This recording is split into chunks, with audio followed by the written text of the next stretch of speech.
There's a number sitting quietly inside a government report that almost nobody reads. 2.7. Not 2.7 million, not 2.7 trillion. 2.7%. That's how much of their income Americans are actually keeping right now, according to the latest federal data. Not spending, not owing, keeping. And once you understand what that number really means, you may never look at your own bank balance the same way again. Here's what makes this strange. People are working, paychecks are still landing, spending is still happening, month after month, almost like clockwork. By every visible sign, the economy looks like it's moving. So where is all the money going? That's the part that doesn't add up right away. Income goes in, almost nothing stays. And the answer isn't one simple villain. It's a chain of small, mostly invisible decisions, some personal, some structural, that quietly eat the difference. We're going to walk through that chain, one link at a time. First, let's be precise about what 2.7% actually measures, because most people get this wrong. This isn't Americans save $2.70 out of every $100 they earn from their job. That's a common misreading. The personal saving rate, tracked by the U.S. Bureau of Economic Analysis, measures personal saving as a share of disposable personal income, income after taxes, before it's divided into spending or interest payments. Here's a simple way to picture it. Imagine a household brings home $4,000 after taxes in a month. If they spend $3,900 and put away $100, their saving rate for that month is 2.5%. Almost everything that came in went right back out. That's roughly the national picture right now. According to BEA's June 2026 data, the personal saving rate sat at 2.7%, one of the lowest readings of the past several years. For comparison, saving rates north of 6 or 7% have historically been considered a healthier cushion. This isn't a one-month blip either. It's part of a longer drift downward. But that's not the part that surprised economists. To understand where the money is going, picture a household we'll call the Millers. Nothing dramatic happens to the Millers, no emergency, no layoff, no crisis, just an ordinary month. Rent or the mortgage payment lands first, then insurance, car, health, home quietly renews. Groceries cost more than they did 2 years ago. The electric bill ticks up, gas for the car, a phone bill, 2 or 3 streaming subscriptions they forgot they still had. None of these, on their own, feels like the reason. Each one is small, reasonable even.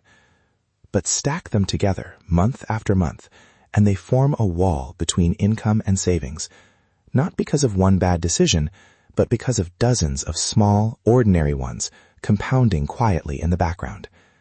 This is the first hidden pressure, and it's not even the biggest one.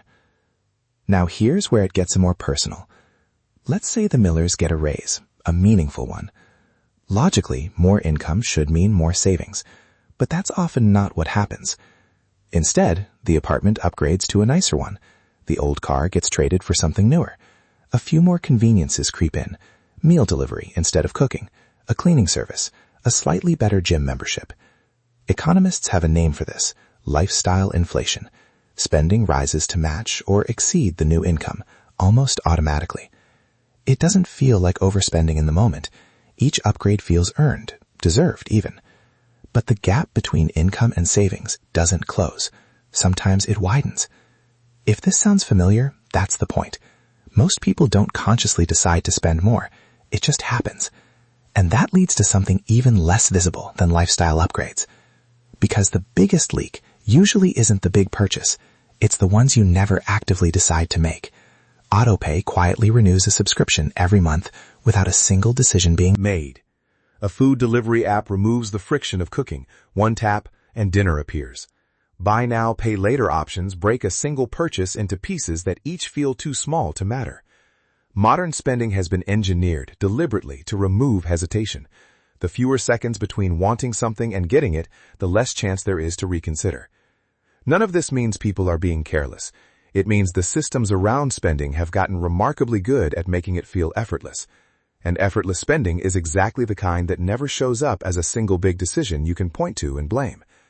There's another reason this number matters, though, and it's bigger than any one household. Zoom out from the Miller's kitchen table, and the same pattern shows up across the entire country. Housing costs have climbed faster than incomes in much of the country over the past several years. Interest costs on credit cards, auto loans, and other debt take a bigger bite out of monthly budgets than they once did. Everyday prices for food, insurance, and services have moved up as well. This isn't simply a story about individual willpower.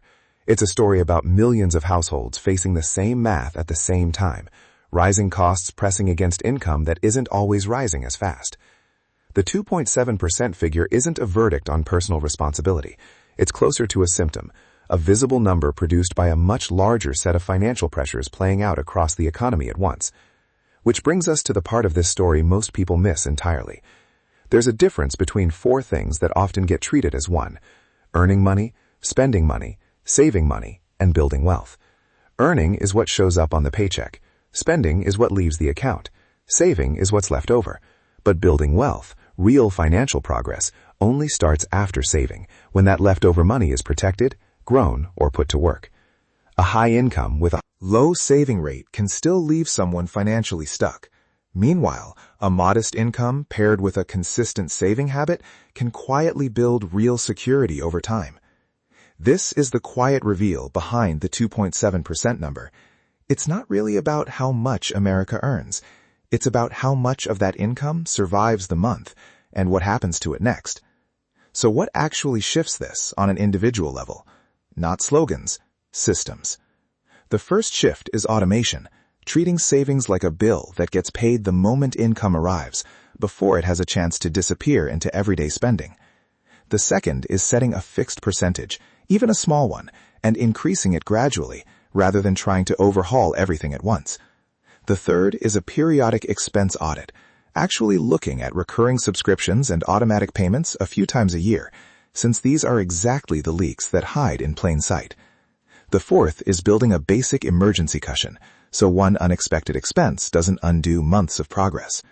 And for money that isn't needed in the short term, options like high-yield savings accounts or retirement accounts can help it grow, rather than sit idle, though the right choice depends on each person's own situation.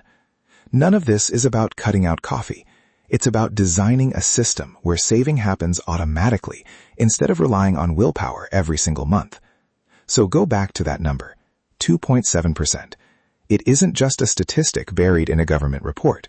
It's the gap between what millions of people earn and what they actually manage to keep. And once you start looking at your own finances through that lens, the real question changes. It's not just, how much do I make? It's, what happens to that money after it lands in my account? Because that second question is the one that actually determines